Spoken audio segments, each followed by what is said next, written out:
Finland sits on the front line of Europe's new security reality, a 1,300-kilometer shared border with Russia, and now a full-fledged NATO membership.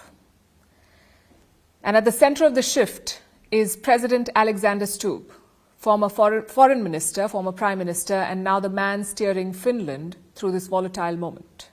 Mr. President, thank you for speaking with us. Thanks for inviting me.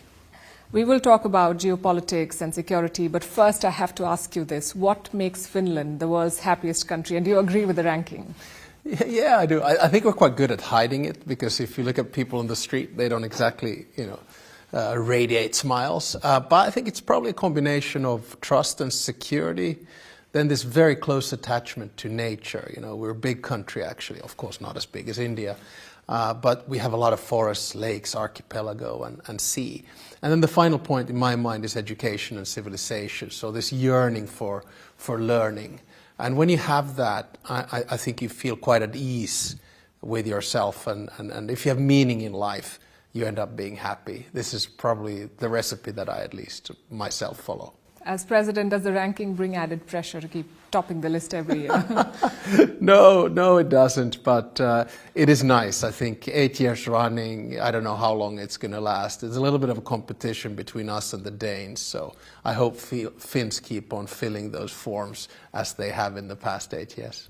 Best wishes to you. You've also made the US president happy at a time when a lot of world leaders are struggling to sort of have a working relationship or a warm relationship with him. You seem to have cracked the code. How did you do it? Was it investment, trade, golf? No, I don't want to inflate my relationship with the President of the United States, but of course he's the most powerful man in the world. And the fact that I, as President of Finland, coming from a relatively small country, have been able to hit a chord with him, I feel very grateful for that. It probably all started from golf.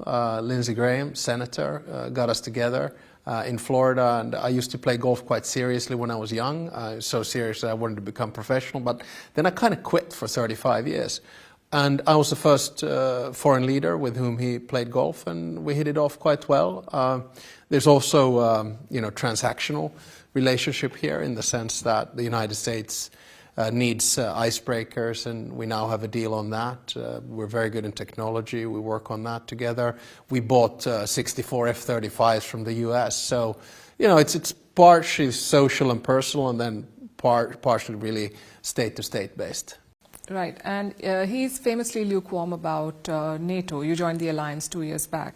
Are you confident that if your country were to come under attack, the US under President Trump will defend you militarily? Definitely. I mean, from all the signs that I've heard from the Trump administration, including the president himself, there's a very strong commitment to the alliance. It's been there, actually, since its foundation over 75 years ago. And Finland, of course, has one of the largest militaries in Europe, together with Turkey, Ukraine, and Poland. And that means that we're also taking care of the backyard of the United States up here in the Arctic. And defense cooperation between Finland and the United States, not only inside the alliance but bilaterally, is closer than ever before. So I don't have any doubts about the American commitment to Article 5 in the alliance. Interesting you say that, because the US president's words do not always reflect that. And are you worried that your country might come under attack? A lot of European leaders have said that President Putin will not stop at Ukraine. No, we're not worried. There's no imminent military threat coming from Russia to us for many different reasons. One of them is the size of our military. The second one is that we're part of the alliance. And the third one is that we have a very close partnership with the United States. And as far as American commitment to NATO is concerned, remember that a year and a half ago we were struggling of having defense expenditure at 2% of GDP. Because of Trump and because of the external threat coming from Russia, we're now moving up to 5%. So that shows, I think, close commitment. Finland is a security provider, not a security consumer. We have a long relationship with Russia. Russia knows that we didn't join NATO because we want to be against someone. We joined NATO because we wanted to protect ourselves. Do you think that this decision was rushed, that it should have been debated? No, not at all. I think it should have happened 30 years ago. I was in a distinct minority who said that we should have joined 1995 at the same time when we joined the European Union. But at the time there was this sort of innate belief that we had witnessed the moment of end of history, when all 200 nation states in the world would revert to some kind of a combination of liberal democracy, social market economy and globalization, and this idea that interdependence would bring us together. And I think there was a lot of that belief about Russia as well at the time, up until about 2000. But ever since, it has unfortunately withered away. We live in a very different world. Having said that, Finland would not have joined NATO had not Russia attacked Ukraine. That's when the momentum shifted. We had pretty much 50% of the population against, 20 in favor and 30 undecided. In an opinion poll over 3 nights, that shifted, and now NATO approval is about 80%. So it wasn't a rushed decision, it was a good decision. You say there's no imminent military threat, and yet a lot of European leaders do say that they face a threat. Are those concerns exaggerated? No, I mean, we have experience with Russia. Right now we don't have political dialogue, but we do have diplomatic dialogue, and our border guards speak with each other. Russia has, of course, imperial tendencies. Its state has always been based on empire and expansion, but I don't think Finland is part of that expansion, albeit we were part of Russia as an autonomous part from 1809 to 1917 until we gained our independence. Now, I guess one could define it as Russia is an expansive power and we are a survival nation. So I'm not too worried. There is already talk of some hybrid warfare, though, and drone sightings in this part of the world. And while Russia has not been named explicitly, hints have been dropped. Would you say that Russia is behind these incursions? Well, yes, some of them, but not all of them. So probably in India, which feels quite distant, we can define hybrid warfare as something that happens land, sea and air. On the land, Russia has been sending asylum seekers to our border, so basically instrumentalizing asylum seekers, and that for me is hybrid warfare. We have put up legislation and that has now stopped, so that was a good deterrent. Secondly, they've been cutting cables in the Baltic Sea. The last one was actually on the 25th of December last year. We took very quick action, confiscated the boat in question. But that one, in terms of attribution, is a little bit more complicated, but the message was there. There's a Baltic Sentry NATO operation in the Baltic Sea, and we haven't seen any cable cutting, so that was undersea. And now, of course, we've seen in the air both drones and violations of airspace. I think the Finnish approach to this is to be cool, calm and collected, so don't overreact. When you clearly can attribute and make sure that it doesn't happen again, or if it does, you can repair things quickly. So we're quite cool about it. The US President suggests you should shoot them down if they enter NATO airspace. Would you shoot them down? Well, we have a very clear protocol on this. We just visited our Air Force headquarters. I'm in constant conversation and communication with our border guards. We know exactly what happens, when happens, and how to deal with things. And so far, we haven't been in a situation where there's been any need for a shoot down, and I presume we won't be there either. Mr. President, according to you, what will it take to end the war in Ukraine? The main thing is to increase the pressure on Putin and on Russia, because the only thing that Putin and Russia understands is power. And then there are 2 things that we should do. One is financial pressure. That's why I welcome the decision of the United States to put on direct sanctions on Rosneft and Lukoil, which are basically financing, 2 oil companies which are financing the war. I also welcome the idea that Europe should use the frozen assets that have been confiscated, roughly 140 billion euros, to help Ukraine. So that's one side of it. And the second one is to continue to give military aid to Ukraine in the form of missiles, in the form of ammunition, in the form of intelligence. Russia's advancement is extremely slow. We're in a war of attrition. Basically, they have advanced less than 1 percentage point in the last 1,000 days. So we're very much in a stalemate situation, and we need to change the strategic thinking of Putin. And the strategic thinking is for him to understand that we're in this for the long haul, both militarily and financially. That will end the war. Do you see a role for India, given its relationship with both Ukraine and Russia? Definitely. And here's where we come. You might know that I'm a great admirer of India, and I think India will be our next superpower, right up there with the United States and with China. And of course, in taking that security political role, whether it's Prime Minister Modi or whether it's Foreign Minister Jaishankar, it's a strategic thinking. What India is obviously doing right now is having a multi-vectoral foreign policy, which is fully understandable. So you have to keep good relations with Russia. You want to have good relations with the United States and, of course, with the European Union and China as well. I think we need to get the bigger players involved in this. And for me, the bigger players in this case would be President Xi Jinping, would be Prime Minister Modi, and would be President Ramaphosa. Because you have an understanding what colonial wars mean. And for you to come in and mediate and help out, I think would be very useful. Do you think Ukraine will have to cede territory? That is for Ukraine to decide. Now, Finland went through a very similar experience in the Winter War and the War of Continuation, in other words, World War II. And I think that statehood is based on three pillars. They are independence, sovereignty, and territorial integrity. And in World War II, Finland retained its independence, unlike the Baltic states, which lost it and became part of the Soviet Union. But we lost our sovereignty, a sovereignty to decide which international institutions we wanted to be a part of. We couldn't join EFTA, the European Free Trade Association. We couldn't even join the UN in the beginning because there was certain reluctance on the part of the Soviet Union, and we had a peace deal with limited our military. And thirdly, we lost 10% of our territory, including Karelia, where my grandparents and my father were born. Now, that was part of the peace settlement. What we're trying to do with Ukraine is to make sure that they maintain their independence, maintain their sovereignty to decide EU membership, NATO membership, and don't lose territory. So the question of territory is something that is for Ukraine to negotiate, no one else to dictate. Indeed, but as you see things, do you think that may be inevitable? And you did make a reference to Finland's past recently, and you said that Ukraine could learn from Finland's example. No. Were you suggesting that they will have to give up land? No, that's not what I'm suggesting. I'm giving an example of how not to end up. That's how Finland ended up. My suggestion is that there should be a separate pathway for Ukraine. And for me, that means that we first have a ceasefire. So that's when the killing stops, but the war is not over.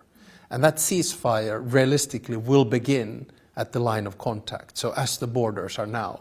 But then it's up for the negotiations to decide where we end up. I am working day and night to make sure that Ukraine retains its independence, sovereignty, and territorial integrity. Do you agree with President Trump's approach in dealing with this, and how do you see his engagements with President Putin? Well, President Trump, in my mind, has two gears in his negotiation tactique. One is carrot and the other one is stick. And there's kind of nothing in between. And that's what makes him actually sometimes a very efficient negotiator. And he's sincerely trying to get peace. He's working very hard on this as he is in the Middle East. And in this particular case, I think President Trump has tried carrot a few times. He tried it in Alaska.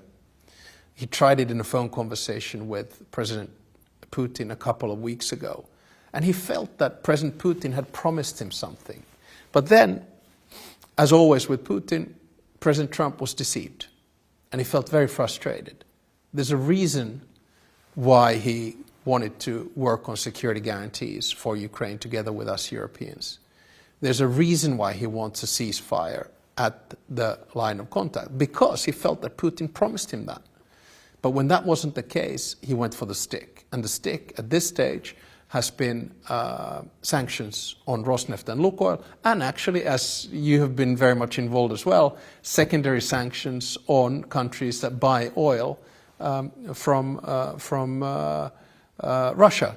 And actually also tough words on European countries that do that, especially Hungary and Slovakia. So, he's a tough negotiator, and myself, many of our European friends and allies, we try to work in the back office to find results. The two leaders, Presidents Putin and Trump, were supposed to meet in Budapest. That meeting could not happen. Would you be open to hosting them? No, absolutely not. It's not our position, but it needs to be sort of in neutral territory, if you will. And I think personally that the best place for that meeting would be the G20 meeting in 3 weeks in Johannesburg, because that's when you have hopefully a lot of big leaders like Prime Minister Modi, President Ramaphosa, President Lula there. So that's where we could have, if not a Trump-Putin meeting, but at least a Zelensky-Putin meeting. But in order for that to take place, the latter one, we need to have a ceasefire in place first. This is perhaps something that we can work towards. I think we need a neutral place, a place which has experience from Russian type of imperialism and colonialism, and then hopefully we can get a deal. President Trump recently hosted EU leaders, and you were part of that delegation, and the headlines weren't very flattering for Europe. It looked like he was the headmaster, and you were all presenting your case, and everyone's trying to flatter him. Would you agree that the optics weren't the best? Well, to be honest, I come from a small country. For me to be present there with the leaders of France, the United Kingdom, and Germany, Italy, NATO, and the European Union, I think what we all tried to do at that stage was to keep the process alive. Remember that after Alaska, there was this sentiment that no ceasefire, land swap, etc. And what we decided there, I think, was very useful. We decided to work on security guarantees for Ukraine, which now have been finalized, and we're ready to go as long as we first get a ceasefire. I don't look at optics that much in foreign policy, because I think you need to deal with the world as it is, not as you would wish it to be. But for a small country like Finland to be in the Oval Office with the big players, I didn't have a problem with that optic either. Is it frustrating to engage with a leader who posts on social media first and then sort of looks at... No, not really. It's a different way of making foreign policy. President Trump is unique in many different ways. And we can see that the world order is changing, and of course the United States is a part of it. The emergence of big players like India is another part of it. As someone who's always been engaged in international relations, either as an academic or a civil servant or as a policymaker, I find this time fascinating. It is quite unconventional, I have to admit. I just finished a book on which I call the Triangle of Power, Rebalancing the New World Order, in which I've tried to make sense of what is going on. And social media and public diplomacy is a part of it. The US president also keeps talking about taking over Greenland. Does that expansionist tone worry you? Well, we haven't heard any language in that direction lately, but our take is very simple on this. We believe in territorial integrity, and of course Denmark is a member of NATO, and Greenland is an autonomous part of Denmark, and we don't see any reason to change that.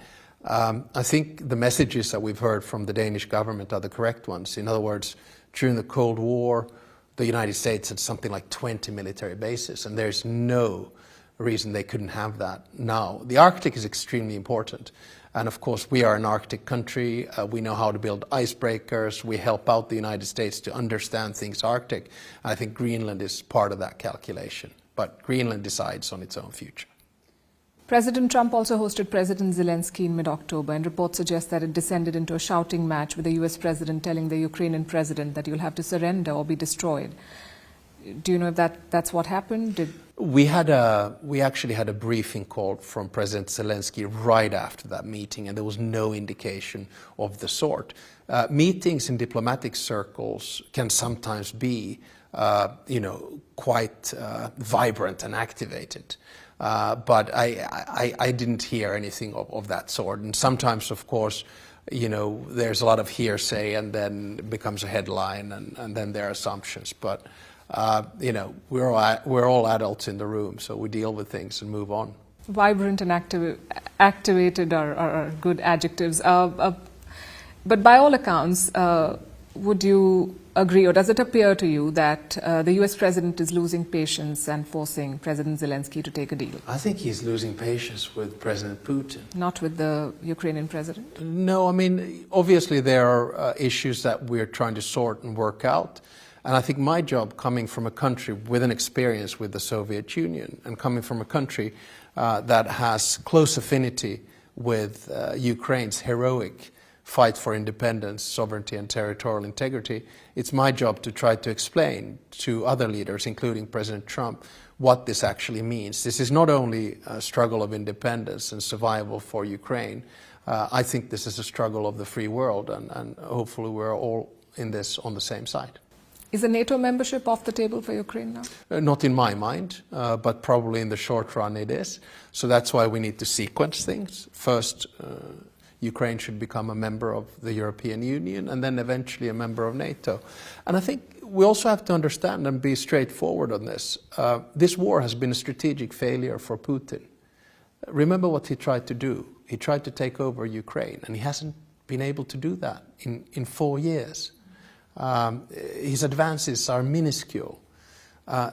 Secondly, he wanted to make Ukraine Russian. Well, Ukraine is as European as it can get. He wanted to split the transatlantic partnership. We are closer than ever. He wanted to split the European Union. We've never been more unified.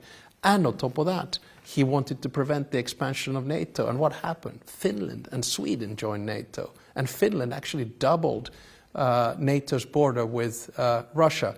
And the icing on the cake, of course, is that NATO's defense expenditure is now up from 2% to 5%. So strategically, I think this has been a failure for Putin, and now it's a question of how we can create an off-ramp for him. Do you see failures for Europe as well? 4 years and thousands of sanctions and a lot of military support and calibrated support for Ukraine, and you've not been able to push the Russians back. They still control, 18% of Ukrainian territory. And then you have an ally in Donald Trump who is wishy-washy about where things are going. If you look at the big picture, I don't see failures. If you look at the smaller picture, you can see mistakes. In other words, we should have probably been even faster with the sanctions. We should have gone for bigger sanctions in the beginning. We should have committed more to military aid. But remember that Europe has now provided 140 billion euros of military and other aid to Ukraine. We have used a lot of our stocks to help Ukraine fight this war. We have made many different commitments and engagements and 19 sanction packages.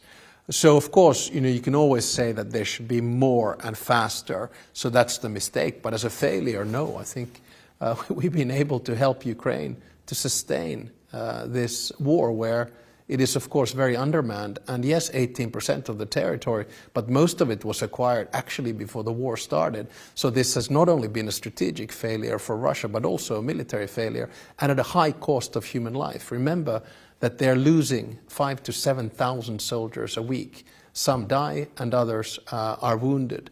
And for me, it is just cynical to see how little human life matters for someone like President Putin. The Ukrainian president wants US Tomahawk missiles. Are you in support of Ukraine using Western weapons to strike deep inside Russia, maybe even in Moscow? I don't think there should be any limits of what Ukraine should be able to do to defend itself. Tomahawks have become part of the public discourse, but we shouldn't focus only on those. But I'll just give you one example. What are the drones and missiles that kill most civilians? Well, they're called Shaheeds, originally Iranian drones. There are 2 factories where they're being built in Russia. Were Ukraine able to destroy those factories, that would mean that less civilians would die. Am I in favor of that? Yes. Finland is part of the coalition of the willing, and there's talk of security guarantees post a ceasefire. If Russia violates the ceasefire, would you be open to sending your military, or would Europe be open to sending their military into Ukraine to defend them? I think that in foreign security and defense policy, we should not take issue with hypotheticals, but we should work with different types of scenarios and realities on the ground. And the reality on the ground right now is that we want a ceasefire. And we want a ceasefire at a line of contact. And the reality is that when that ceasefire enters into force, there will have to be security guarantees. Reality is that the number one security guarantee is Ukraine itself. It has one of the largest militaries in Europe, 800,000 men and women. Number two is support from Europe, and that can be done in so many different ways. There are tens of different ways that you can support, whether it's being part of the headquarters, whether it's being training troops, et cetera, et cetera. And then number three, it's a backstop from the United States, where they can, for instance, do a lot of things in the air and with intelligence. So we shouldn't go ahead of ourselves, but of course at some stage someone needs to monitor and make sure that Russia doesn't do this again. But how is it an effective security guarantee if we cannot spell out exactly what is going to be done? Will there be troops on the ground is my question. Well, the military security guarantees from an operational perspective have already been agreed by the coalition of the willing, but it is of course nothing that we will spell out in public before the actual security guarantees have taken place. The European Union has also unveiled a plan to rearm Europe, Readiness 2030, spending hundreds of billions of dollars into upgrading and boosting the defense industry. Do you think that the EU can be the top security provider for this region and not the US in the foreseeable future? The answer is no, but I think there's a very clear division of labor, which sometimes gets a little bit mixed in public discourse. So NATO is responsible for collective defense. That's where we have Article 5, one for all for one, that if you're attacked, the whole alliance will help you. The EU can do two things. One is to finance the military industry to make sure that we are capable to conduct modern warfare if necessary. And of course, the most modern armies and warfare capabilities that we have in the world right now are in Ukraine, or at least in Europe. And the second thing they can do is to make sure that the EU states that are members of NATO have the capabilities to defend themselves. Now, a country like Finland, we've always had that. You know, we never let our guard down. We have compulsory military service. We have 900,000 men and women that have done it. We have 280,000 that we can put on the battlefield from the reserves within weeks. We have over 60 F-18s. We just got the 64 F-35s. We have long-range missiles, land, air, and sea. We have the biggest artillery in Europe together with Poland. And as I always say, we don't have them because we're worried about Sweden. We have them because we want to have a deterrent against Russia. And I just think that we shouldn't see the EU and NATO somehow competing. We get our security from NATO, and the EU and the United States is the key player there with roughly 40% of capabilities. And then we take care of the rest. So I would not like to see NATO being dismantled or the United States leaving, but sure, we'll take more responsibility, and Finland is an example thereof. There's a lot of pressure on India to stop buying Russian oil, and the US president has in fact imposed 25% punitive tariffs on India for doing that, when the fact is that China is the biggest buyer of Russian oil and Europe has been buying Russian energy. Would you say that it's unfair to single India out? I won't take issue with that because this is a decision that India does all by itself. It's a big player, it's an independent actor, and it decides what's best for its foreign policy. What I will say is that the things that used to bring us together are now used to tear us apart. So interdependence, trade, or energy was supposed to be things that brought us together, but now they can actually be weaponized. I think what President Trump has indicated is that Europe must stop buying oil and gas from Russia, and there are two countries which I mentioned earlier, Hungary and Slovakia, that still do it. Having said that, we have reduced our dependency on Russian energy by 80%, which I think is quite good. China is buying Russian energy, and there have been some secondary sanctions put on some of the key players. And then, of course, the threats coming from the United States on China and India have led to the fact, for instance, by sanctioning Lukoil and Rosneft, that both India and China are taking distance on this. But these are difficult foreign policy decisions. All I can say is that without oil and gas exports, Russia would not be able to afford to conduct this war. But I'm not going to blame India. I'm going to blame all of us collectively. So you agree that it's unfair to target India? I think India is not the only one to blame here. The tariffs on China have in fact been reduced by 10% in the last week. Again, I come from a small country which believes in free trade, which believes in international institutions and norms. I am not a big fan of tariffs in any form. I'm a big fan of free trade. So you agree that India or any other country is free to buy oil or energy from any other country, including Russia, as long as there are no United Nations sanctions? Again, I'm not going to give advice to India on this. What I can say is that I hope that the European Union and India can finalize its free trade agreement sooner rather than later. India is a big player in all of this, and what India does matters. About the United Nations, I can say, and I've said this in the General Assembly twice now, I want the UN Security Council to be expanded. Its membership should be at least doubled. I think it is utterly, it is wrong that countries like India are not in the UN Security Council.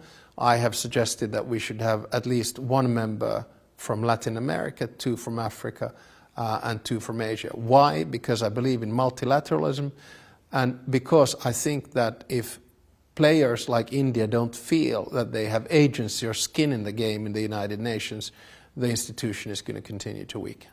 Labour mobility is also a key issue in India, and a lot of talented students and professionals have been working in multinational companies, mostly in the United States, post the IT revolution, but now President Trump is curbing immigration. Would Finland be open to taking in more students and workers? We have a big contingency of Indian students and workers here, all come in either on a student visa or then a working visa, and I see that as a strength. I believe that if well managed, labour-based or study-based immigration is welcome. I have a lot of Indian friends here in Finland. Back in 2020, India and Finland also signed a defence deal on boosting defence cooperation, and there was talk of Finland supplying weapons. What sort of weapons are on the table, and where is that conversation today? Well, I don't know the latest on that, but I know that we trade roughly 3 billion euros between our two countries. And as always, it's a cliche to say we need to increase that. I think India is the future. You have demography on your side, you have technology on your side, you have capability on your side, you have economic growth on your side. And then if a country like Finland can somehow cooperate with India, whether in defense or something else, I find it useful. Do you see China as a strategic challenge? Challenge, perhaps, yes, but I think the way in which it has been defined is that it's a strategic competitor, so not an enemy. And I think the way in which we frame the debate nowadays is to ask the question, should we de-risk or decouple? And I certainly don't belong to the decoupling group. I think, yes, we're all de-risking in the sense that we don't live anymore in a world where we completely freely liberalize our supply chains and diversify them around the world. So that's part of de-risking. But I do think that the world now has a choice. It is a choice of multilateralism, which for me is international institutions, norms, rules and laws. That for me is the international cooperative framework. Or multipolarity, which is much more transactional, which is much more short-sighted, and which doesn't abide by international rules. And I hope that a country like India, if and when it feels that it has agency, ownership and power in these multilateral institutions, will be a defender thereof. But specifically for Finland, the sabotage incidents where China is said to have been involved, their interest in the Arctic, would you be open to their presence and investments? Well, we actually have had very good cooperation with China on the ship that was under a Chinese flag that cut some cables in the Baltic Sea. That was kind of the first incident. In the Arctic, I think we need a cooperative framework, and the key cooperative framework has actually been the Arctic Council, where we have the 5 Nordic Arctic countries, we have Canada, we have the United States, and we have Russia, and then we have observing members like South Korea, and if I recall correctly, China. The problem that I have right now is that cooperation and multilateral institutions are on the demise exactly at a time when we need them the most. Because you cannot solve climate change, you cannot solve conflicts and security, you cannot solve development, you cannot solve technology without cooperation. So I want to see the world much more together than separate. Mr. President, final question. I know we're out of time, but I have to ask you this. A lot of your European counterparts recognized Palestine this year. Why haven't you? And do you agree with the United Nations assessment that Israel is committing genocide in Gaza? As far as recognition is concerned, the Finnish constitution is very clear. So the government proposes, and I as president decide. And I have told the government that were the government to propose the recognition of Palestine, I would approve of it. So that's a clear signal that I feel that Finland should recognize Palestine. And certainly now that things have moved ahead.